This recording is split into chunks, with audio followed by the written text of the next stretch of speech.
parler aujourd'hui un sujet dans le texte de Luc, chapitre 8. Commençons par le verset 4 jusqu'au verset 15. Notre thème, c'est prendre ses responsabilités.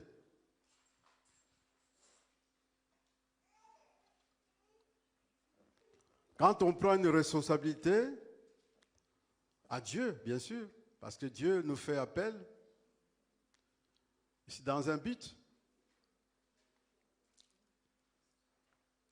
Dieu ne peut jamais appeler quelqu'un sans qu'il y ait un travail. Donc, nous devons nous donner à l'œuvre du Seigneur. Quand Dieu t'appelle, c'est pour produire. Dans l'obéissance, dans l'apprentissage de la parole du Seigneur, le Seigneur t'accompagne lui-même. Parce que la Bible dit que là où il y a mon serviteur, là aussi je suis. Dieu ne peut jamais laisser son serviteur ou sa servante ou quelqu'un qui assume des responsabilités, qui a donné des responsabilités, qu'il patine seul. Mais Dieu est au contrôle. Dieu accompagne la personne. C'est une question d'obéissance et à l'écoute de la voix de Dieu. Alors, prendre ses responsabilités. Nous devons noter que ne nous sous-estimez pas en disant je ne suis pas capable, je ne peux pas le faire, je ne suis pas apte.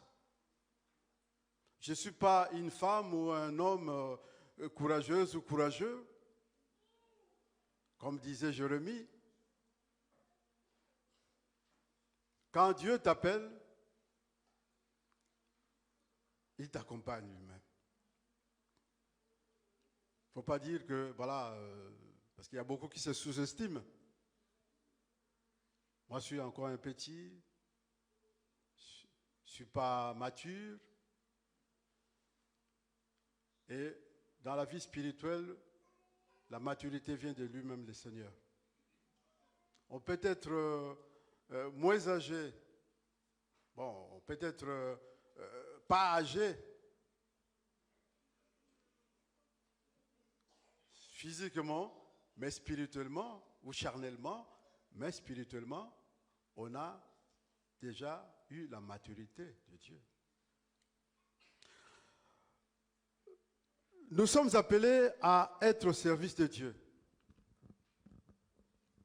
Vous savez que Jésus, dès qu'il avait atteint l'âge de 30 ans, bon, c'était l'âge à laquelle il devait accomplir sa mission. Il a pris soin du travail du Seigneur, de la mission que son Père lui avait donnée.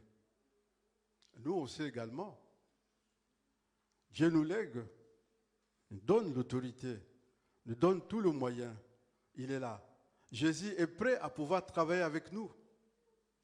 Là, il est en train de chercher qui sont ceux qui sont humbles, qui s'adonnent,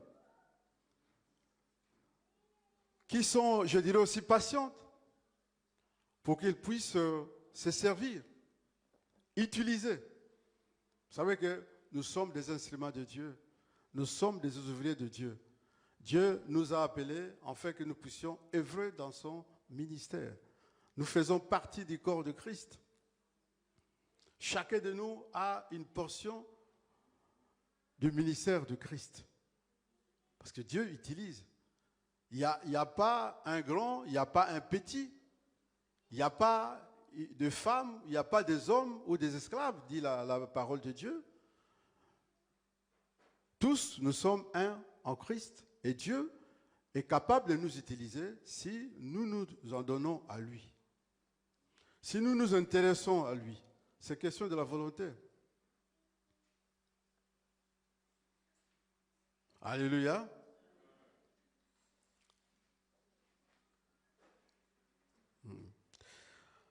Bien, nous allons lire le texte dans Luc chapitre 8. Nous commençons par le verset 4 jusqu'au verset 15.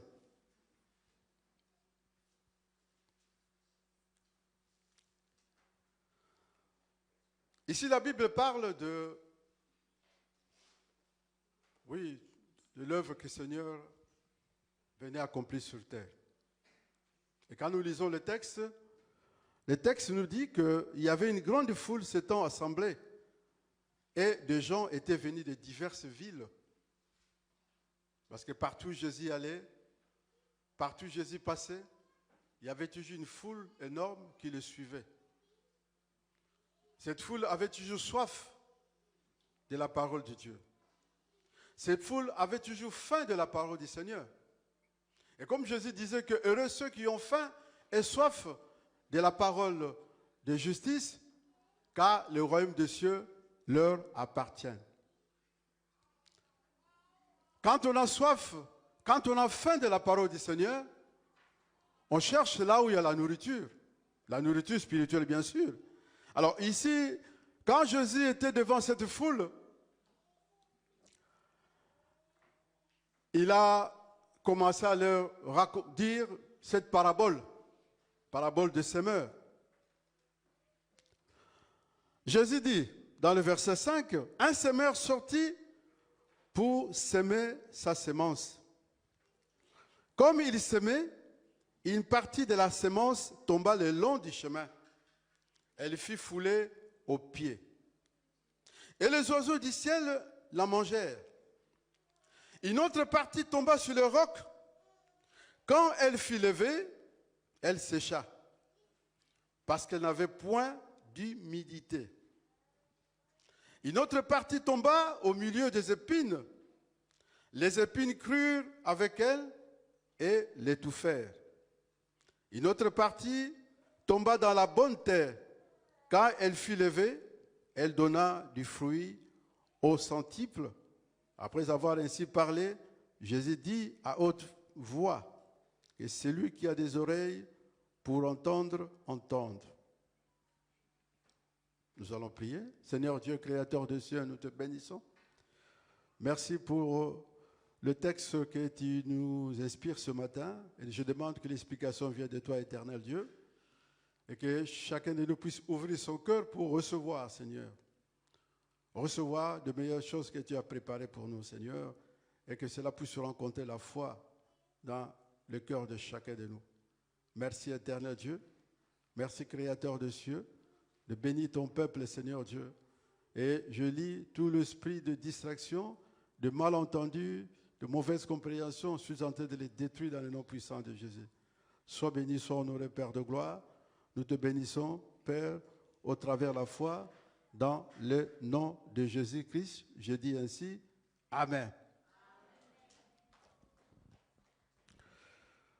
Alors, je disais que Jésus cherche des personnes qui sont zélées. Ils ont la volonté qu'ils puissent les utiliser.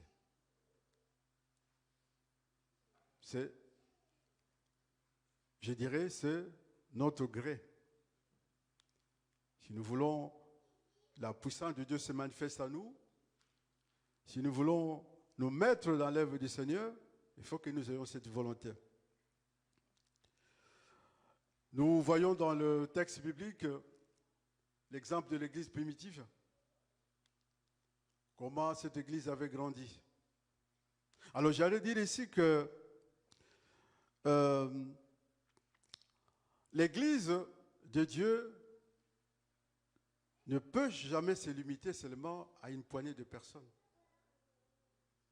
L'église de Dieu doit grandir, doit se développer, doit croître. Par exemple, tout à l'heure, j'ai donné de l'église primitive comment est-ce que cette église a eu croissance. Ils étaient des simples hommes comme nous, des simples gens comme nous, mais parce qu'ils se sont donnés à Dieu. Ils aimaient la parole, ils aimaient Dieu. Et en aimant Dieu, Dieu a fait d'eux de grands serviteurs. Et on voit comment il y a eu l'expansion de l'Église, que nous disons l'Église ancienne, l'Église primitive. Alors, l'Église ne peut jamais arrêter son fonctionnement. Mais l'Église doit croître. Pourquoi Dieu a besoin des cadres? Des cadres, c'est vous. Dieu a besoin de personnes qui peuvent travailler avec lui. Dieu a besoin de personnes qui peuvent faire son travail, bâtir le royaume des cieux sur terre. Et lui, il est là. Il va pouvoir accompagner ces gens-là volontaires, ces gens-là déterminés, qui ont le zèle, la volonté de pouvoir faire son travail. Dieu jamais ne peut abandonner celui qui s'adonne à son travail. Il y a des promesses de bénédiction derrière. Dieu vous bénira, Dieu nous bénira. C'est que Dieu demande d'abord que nous cherchions le royaume de Dieu. Et tout ce dont nous avons besoin, nous le verrons. Dieu donne, Dieu écoute parce qu'il a des oreilles. Il voit parce qu'il a des yeux. Il tend la main parce qu'il a le bras. Il a la main ou le main. Nous devons de plus en plus nous adonner à l'œuvre de Dieu. Dans ma Bible, il est écrit, Jésus c'est le même. C'est lui qui a travaillé pour l'Église ancienne, le membre de l'Église ancienne, c'est le même aujourd'hui qui est en train de travailler.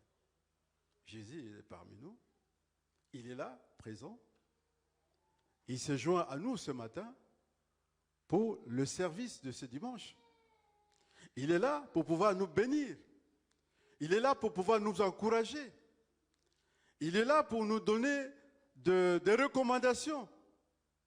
Il est là aussi pour pouvoir nous protéger, nous bénir, bénir nos enfants, bénir nos services, hein, bénir nos départements, bénir tout ce qu'il a institué dans son Église.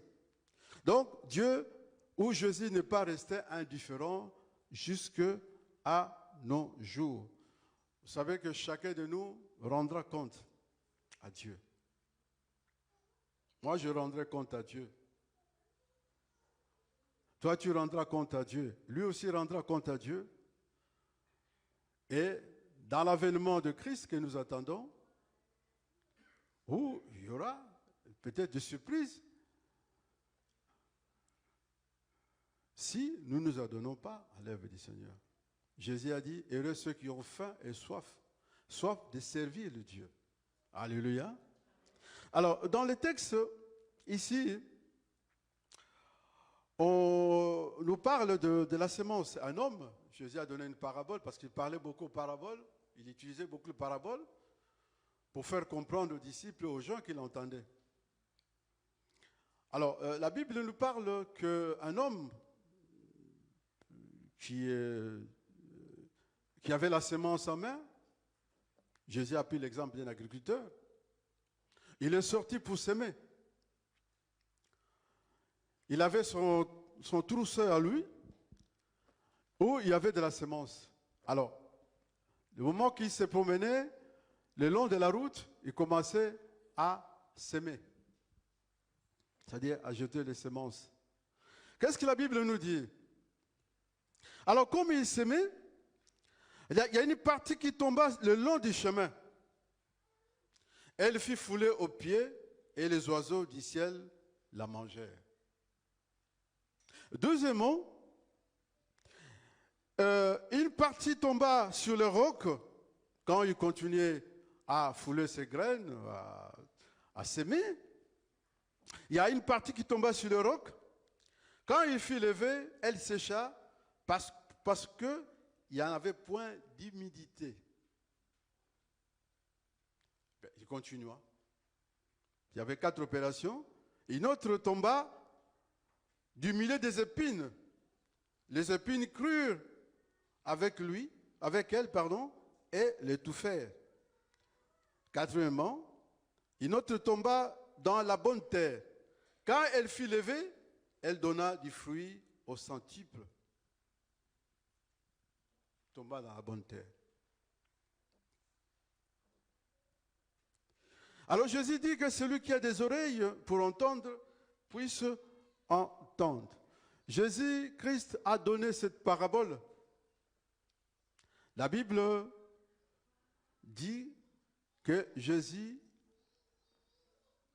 était venu pour s'aimer. Jésus, il a beaucoup semeur.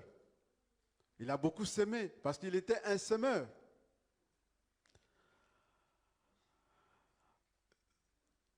Il était devant le peuple. Ce peuple qui était amassé devant lui. Il était devant le peuple. Il connaissait le peuple parce qu'il connaissait leur cœur. Qu'est-ce que Jésus dit après? Après, Jésus a donné des explications à cette parabole. Donc nous allons dans le verset, nous descendons dans le verset 11. Nous allons voir. Alors, il dit, voici ce qui signifie cette parabole. La semence, c'est la parole de Dieu.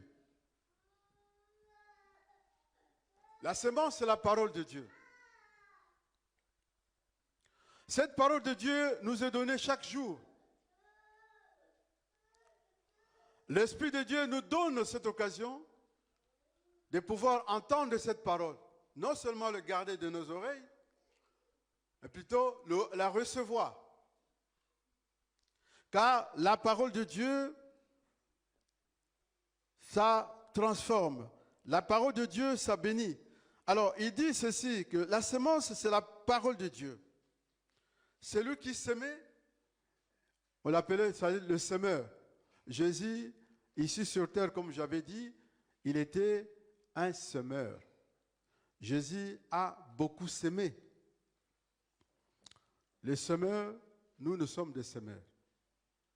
Parce que nous recevons tout le temps de la part de Dieu ces semences.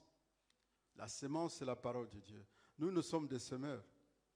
Et quand la semence que nous avons, nous ne pouvons pas le garder dans le grenier comme l'agriculteur, qu'il attend l'année prochaine pour pouvoir commencer à cultiver.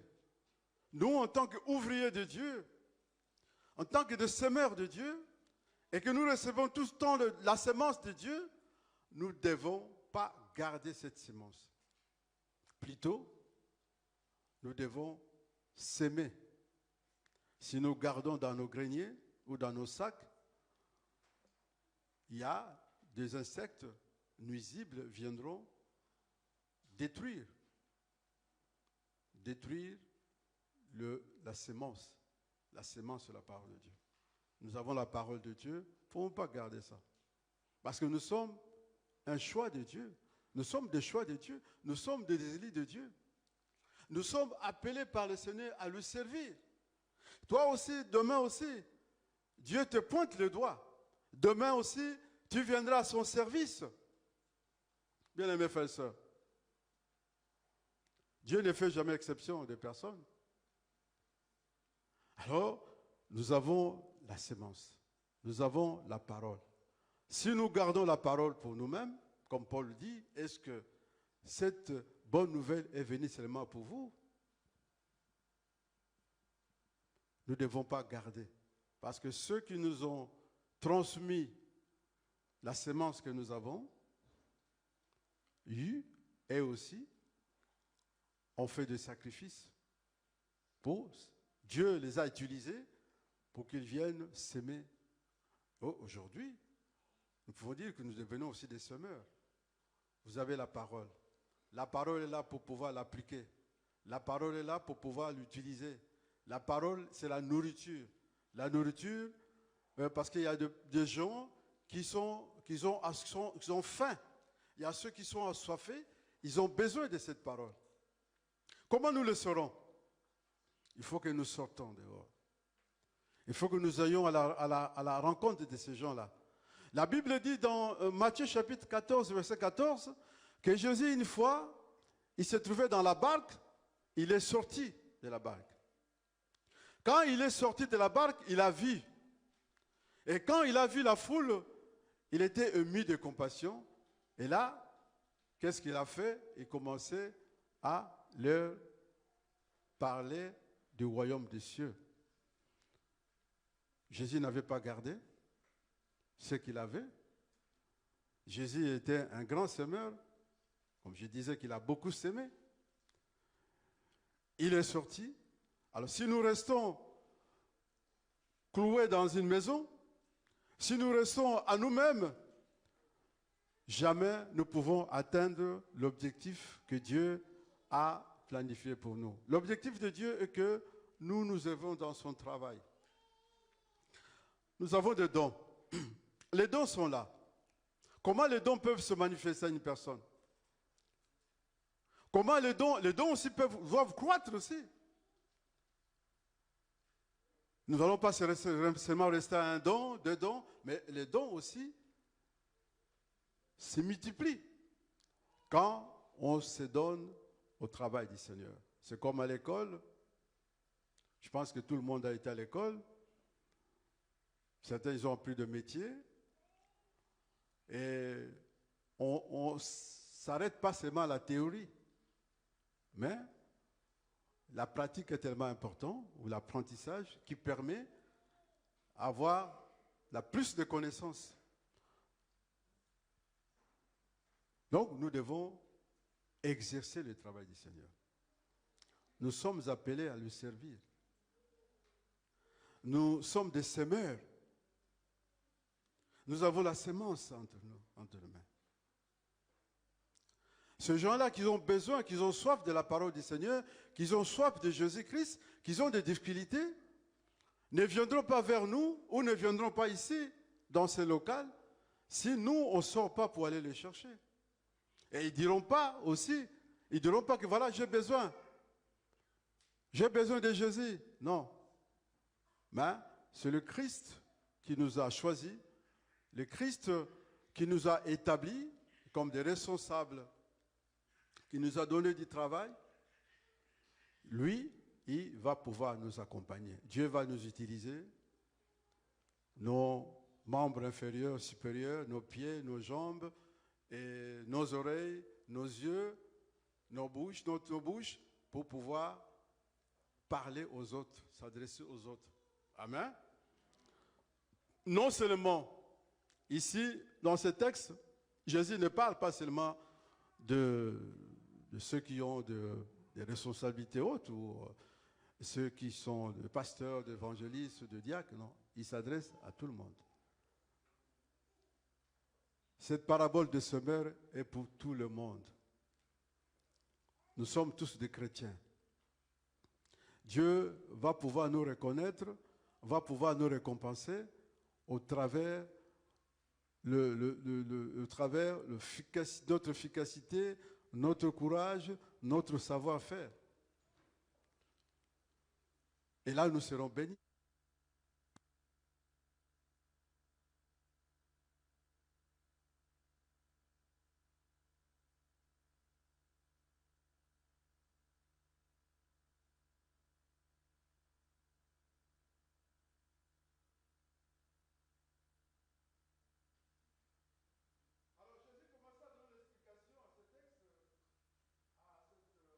Parabole.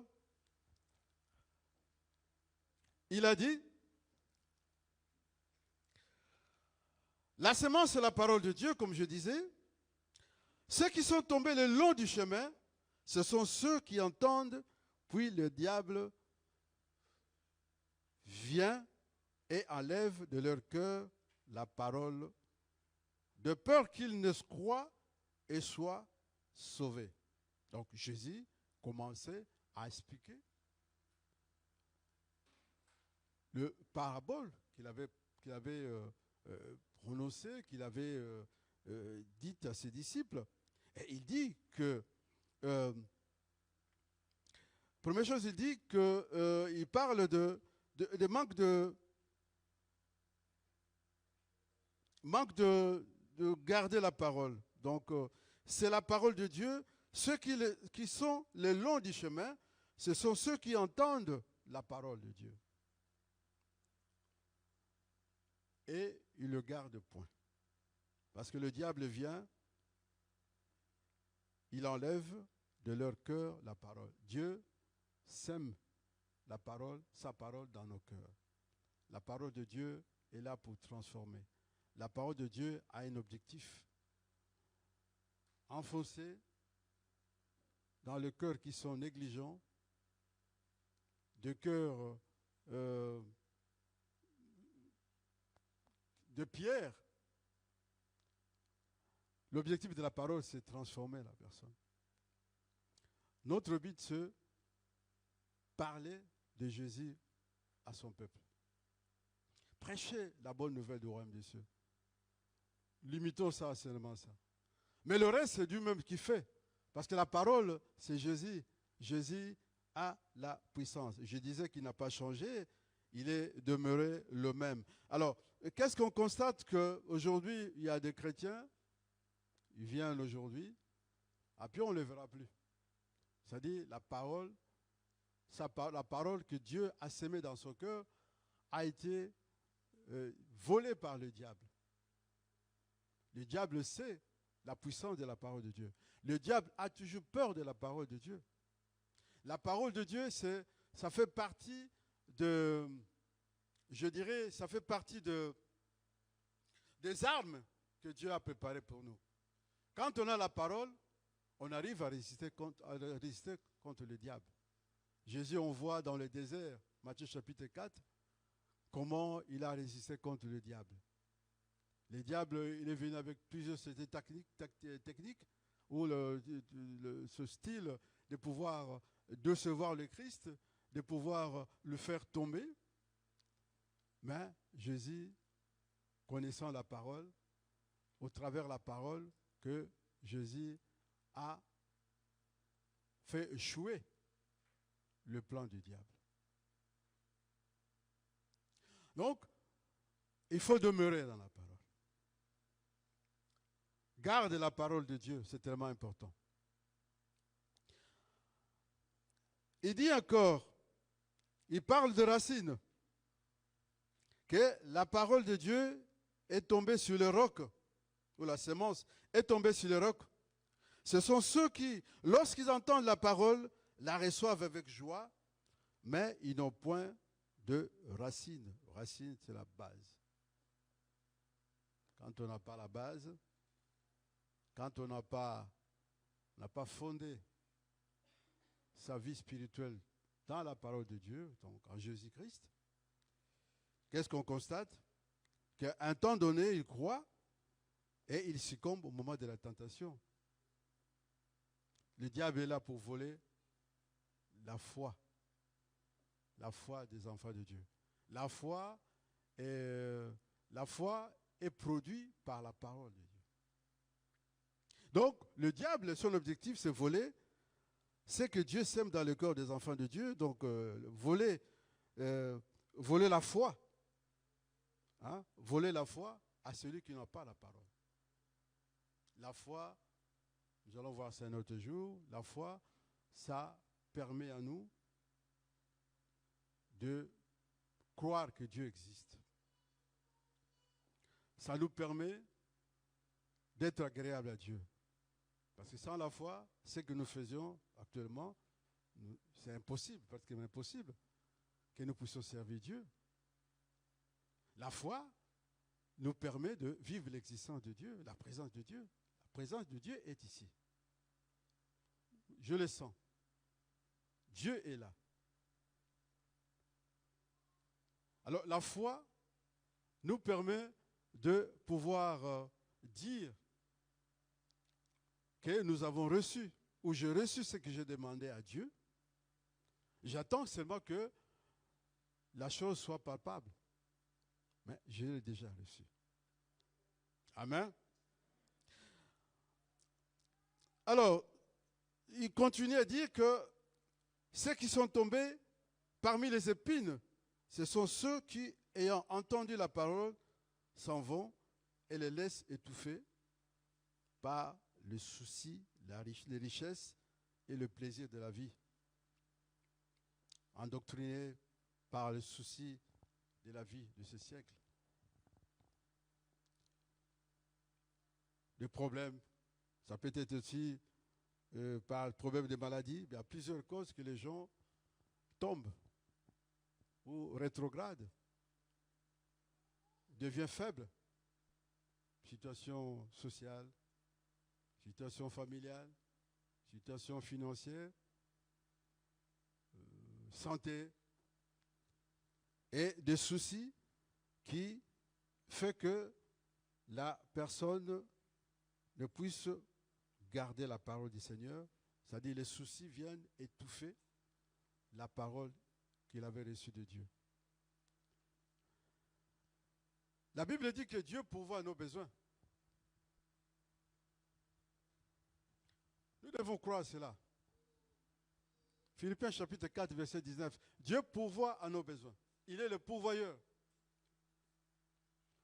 Tant que nous sommes engagés à lui, tant que nous disons que nous marchons avec Dieu, oui, des soucis, pas des soucis qui viendront à tel point que ça puisse créer de mauvaises tensions, ça puisse vous faire perdre, dévier dans le chemin tracé par le Seigneur.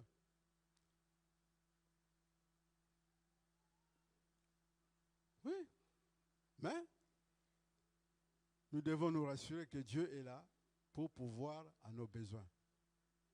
Cherchez d'abord le royaume des cieux. Ce que nous avons besoin viendra. Même si ça tarde, ça viendra. Dieu, il est fidèle à ses engagements. Dieu n'est pas un homme pour mentir. La Bible dit que ce n'est pas un homme pour se repentir. Ce qu'il dit, il le fait. S'il a fait aux autres, s'il continue à faire aux autres, et nous, qu'est-ce qui manquera à Dieu de ne pas pouvoir le faire pour nous?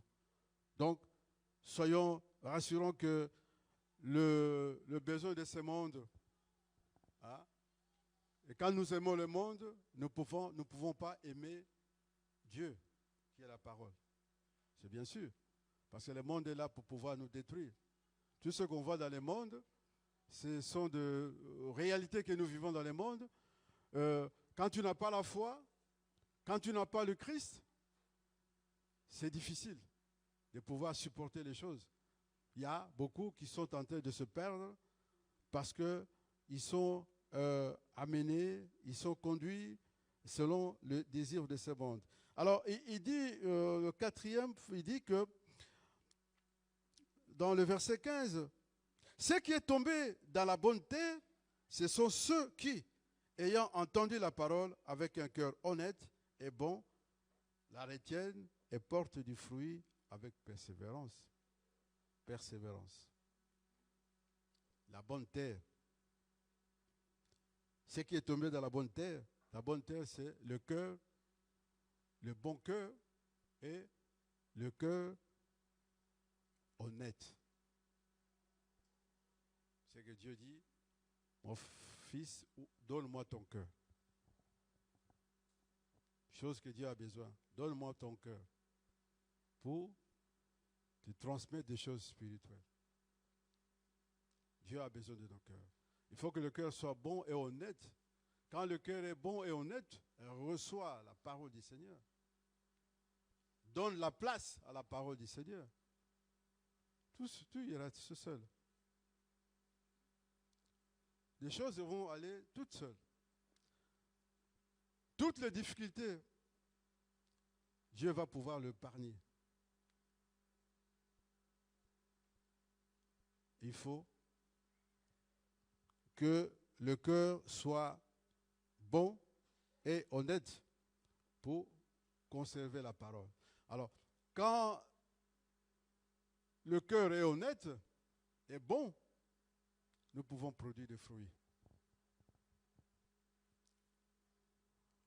Nous pouvons nous engager sans négligence à la parole du Seigneur, à la mission que le Seigneur nous confie dans l'Église.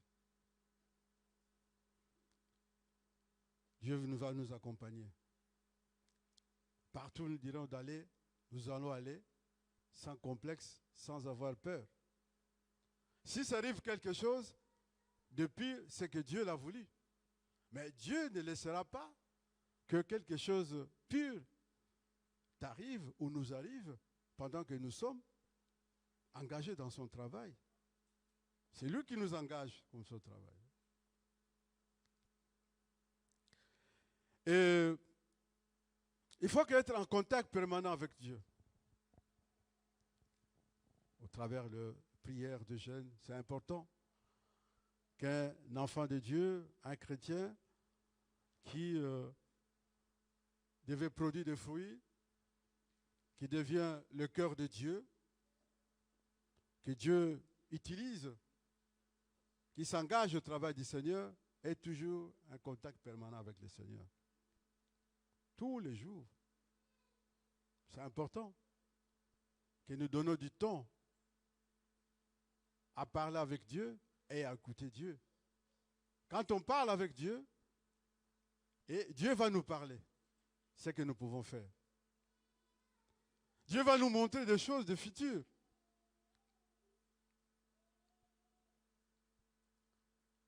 C'est ça qui est important, que de tout le temps être en contact avec le Seigneur, demander conseil à Dieu. Dieu, tu m'as donné une attribution, tu m'as attribué une responsabilité. Je deviens ton ouvrier. Je suis dans ta moisson. Qu'est-ce que je peux faire?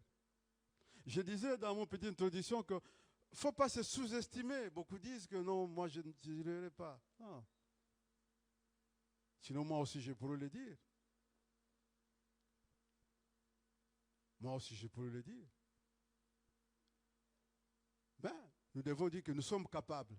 Parce que Dieu que nous servons, Dieu qui nous a appelés, c'est Dieu qui nous a placés, et c'est un Dieu capable de toutes choses. Lui qui va faire. Alors, ceux qui ont reçu la parole dans un cœur bon et honnête, ils vont conserver la parole de Dieu comme cette plante. Nous allons voir dans Psaume chapitre 1, verset 3, cette plante qui était plantée au bord, le long de sources d'eau.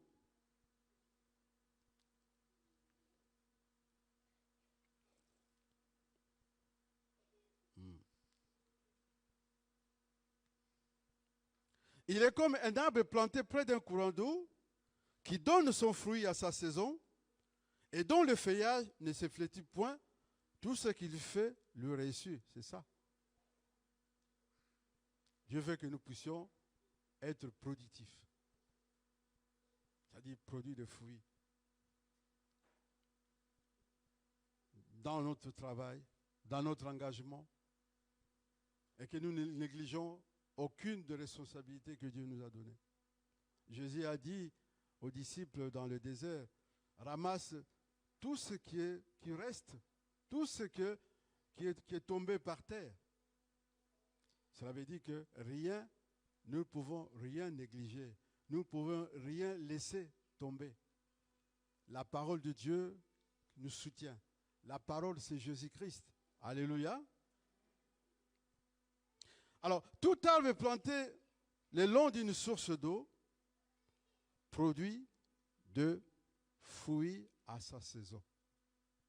Et on dit le feuillage ne peut se flétrir parce que il est tout le temps, il reçoit, il est nourri par l'eau de la source. La source, c'est Dieu. Et nous devons le savoir que quand on n'a pas de fruits, c'est que le cœur est mauvais. Nous devons produire des fruits. Dieu a besoin de nous. Dieu a besoin de vous. Dieu a besoin de nous utiliser. Dieu a besoin de vous utiliser.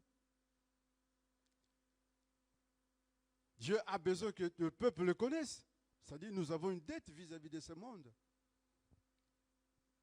Que nous devons transmettre le message de Dieu. Nous devons montrer ce peuple la bonté de Dieu.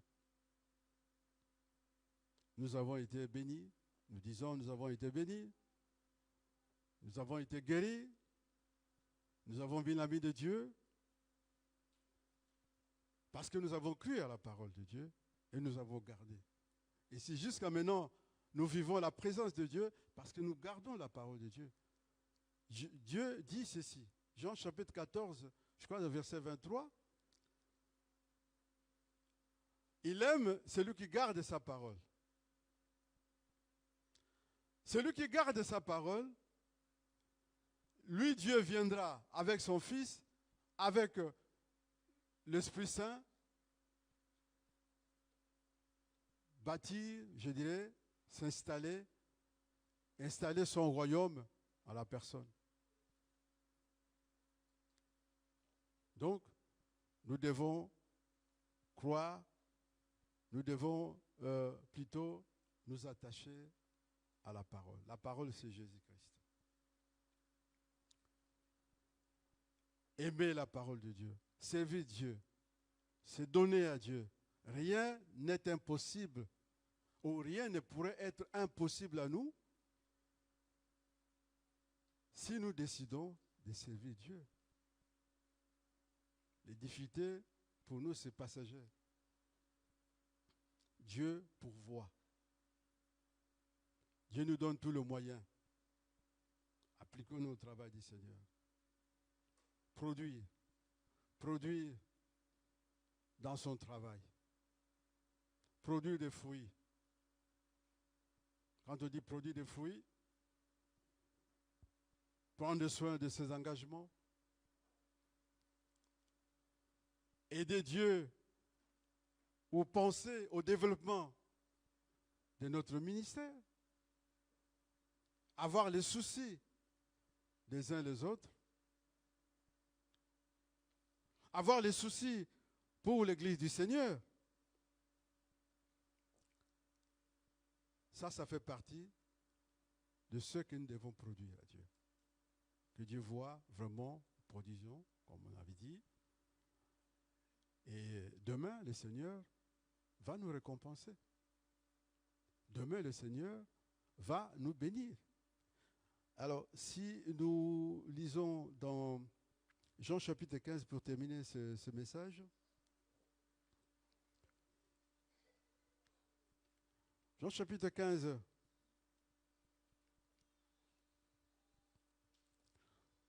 versets 2 à 7.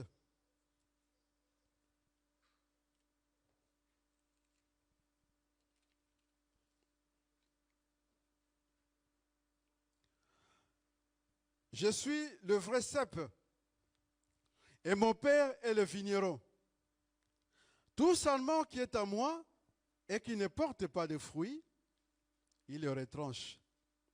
Et tout sarment qui porte du fruit, il le monde, afin qu'il porte encore plus de fruits.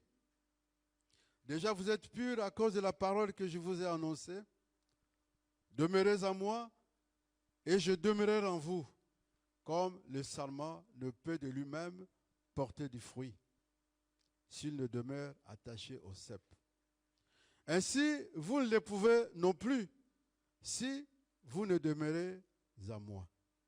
Je suis le cep, vous êtes le sarment, celui qui demeure à moi et en qui je demeure porte beaucoup de fruits, car sans moi, vous ne pouvez rien faire. Il termine. Et si vous demeurez en moi, et que mes paroles demeurent en vous, demandez tout ce que vous voudrez, et cela vous sera accordé. Si vous demeurez en moi. Moi, c'est Jésus. Jésus, c'est le cep. Le cep, c'est le tronc. Nous sommes les sarments. Les sarments, c'est les étapes. Une fois qu'une étape du manguier se détache du tronc de la mangue, du manguier, je pense que cette étape-là ne peut pas produire de fruits, va sécher. Donc nous ne pouvons rien faire sans que nous ayons comme soutien notre Seigneur. Jésus, c'est le cep. Celui qui ne produit pas de fruits, il dit, l'étape qui ne produit pas de fruits, c'est la retrancher.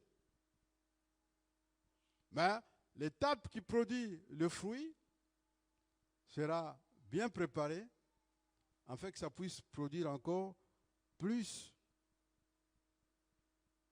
plus, et sera encore plus purifié. Plus que nous adonnons au travail de Dieu, plus que nous allons produire, Dieu va encore nous donner encore d'autres bénédictions, d'autres possibilités.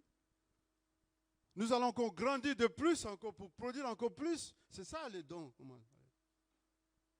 J'ai chanté, demain je deviens un propageur de l'évangile. Nous avons le cas d'Étienne. Plus que nous produisons des fruits à sa saison, quand Dieu a besoin, plus qu'aussi il fera de nous ceux qui vont encore produire plus encore de fruits. Et il dit, il va nous purifier de sa parole. Tout le temps, nous serons purifiés. Purifiés. Parce qu'il dit, déjà vous êtes purs à cause de la parole que je vous ai annoncée. Alors, il fera encore pur. Il va encore nous purifier encore quand nous allons obéir à ses orientations. Nous allons encore produire, quand nous allons commencer à produire des fruits, il nous fera encore plus encore produire des fruits. Il va nous préparer afin que nous produisions encore plus de fruits. Et il va encore nous purifier, nous serons encore purs, purifiés encore. Et tous les jours, nous marcherons avec Dieu. Il dit que dans le verset 3, il te préparera afin de donner encore plus et en plus sera purifié par sa parole. Nous avons besoin de ça, que la parole nous purifie. Quand on prie, demande, oh Dieu, me purifie. Parce que le monde que nous vivons, c'est un monde difficile, terrible. Au vu des choses que nous voyons, nous entendons, de temps en temps, nous avons besoin que Dieu continue à nous purifier. Pour que davantage que nous faisions son travail. Pour que davantage nous impliquions dans son travail. Ne négligez rien. Si nous négligeons quoi que ce soit de Dieu, ce n'est pas une bénédiction. C'est une malédiction. Dieu, c'est un Dieu de compassion. Dieu ne va pas nous maudire. Mais nous allons voir qu'il n'y aura pas de bénédiction pour nous. Il n'y a pas un progrès. On voit de certains qui négligent. Il a une responsabilité. Bon, si on n'arrive pas, on dit à Dieu, on n'arrive pas. Dieu va trouver notre possibilité pour pouvoir que demain que tu arrives. Parce que le Dieu que nous servons, je disais, c'est un Dieu du possible. Tout est possible à lui. Il suffit de dire, Seigneur, je me donne. Oui, j'accepte. Comme Isaïe a dit, oui, envoie-moi. Bon, il est là. Il t'accompagne. Ne négligeons rien.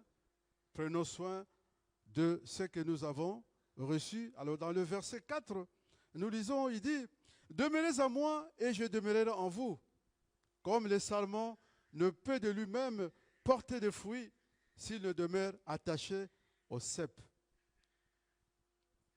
Sans attacher à Dieu, rien. Nous ne venons pas servir Dieu avec notre intelligence, parce que, soi-disant, il était à l'école. Non. Ici, on ne parle pas de la théologie. On parle de choses spirituelles. Certains disciples, ils étaient des gens méconnus. Ils étaient des gens peu d'instruction. Mais regarde aujourd'hui ce que la Bible nous témoigne d'eux. Dieu a fait d'eux des hommes capables, a fait d'eux des exemples pour des générations en génération, notre génération et de la génération qui va venir. Il faut que nous soyons attachés à Jésus. Nous n'allons pas donner nos idées. Ah non, moi, j'ai ça, on peut faire ça, on peut faire ça. Oui, Dieu peut vous inspirer. Quand Dieu vous inspire quelque chose, une méthode pour son travail, tu l'exposes. Et puis, bon, on verra. Dieu verra, on verra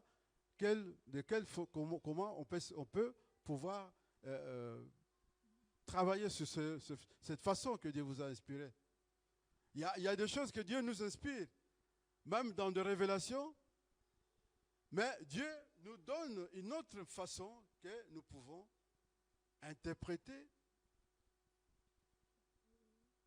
ce que Dieu nous révèle. Nous soyons attachés à Dieu, soyons attachés au Seigneur. Et il dit que sans le Christ, c'est-à-dire qui est le tronc, non, le cep, le tronc, oui, bien sûr, nous ne pouvons rien faire. Alors, ici, on voit dans ce verset 4, et la Bible nous dit que de demeurer attaché au Seigneur. Et là, nous avons vu dans l'exemple d'exemple de semeur, il y avait 4 choses. Oui, 4 choses. Première chose, la semence est tombée le long du chemin. Deuxièmement, sur le roc. Troisièmement, sur les épines. Et troisièmement, sur la bonne terre. Je pourrais dire cela pour te signifier en disant que ce n'est pas toutes les semences qui peuvent, qui donneront des plantes. Il y a seulement quelques-unes. Mais sachant que la bonne nouvelle de Jésus est comme la forêt. Est comme la forêt. Ça pousse comme la forêt. L'église peut être vide.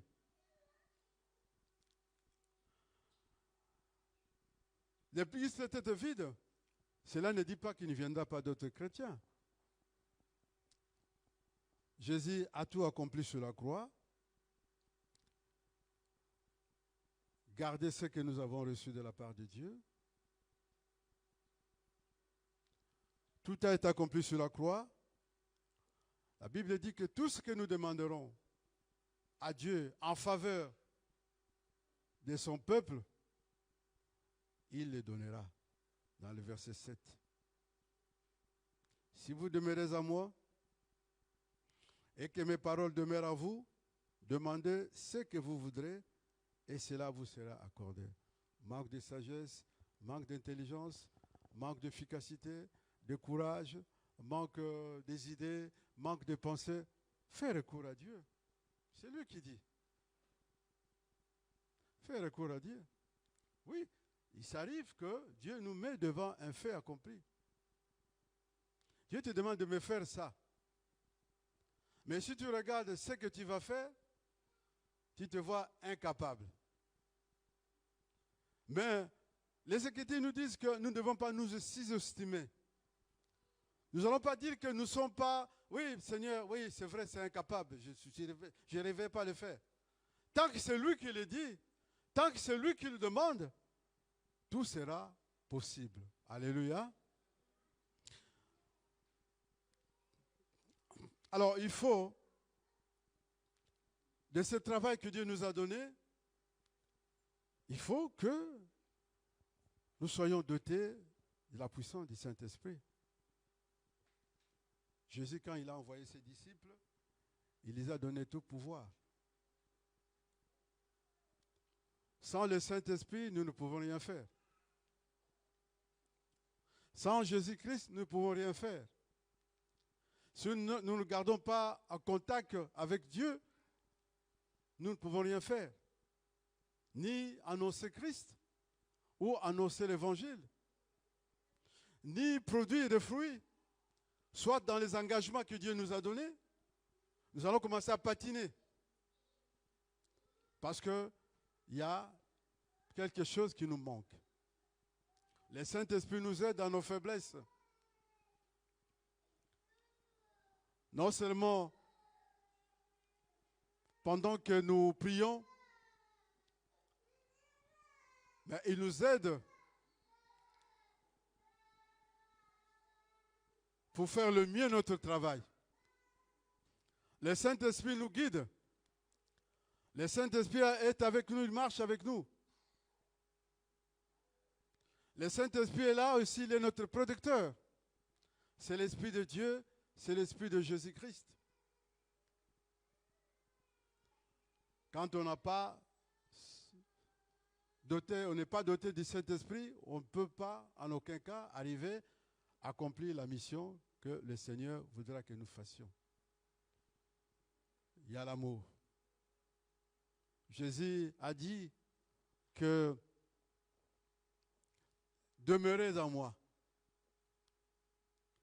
Ça dit ne pensez pas à autre chose. Ça dit demeurez dans l'amour de Christ. Aimez les autres. Supportez les autres. Ayez patience pour les autres. Même pour des décisions. Même pour notre façon de parler. Et Alpha nous dit que nous sommes nous sommes très gentils, ou nous sommes de vauriens, ou on peut te dire beaucoup de choses. Nous sommes lents pour des décisions. Hein? Nous sommes faibles.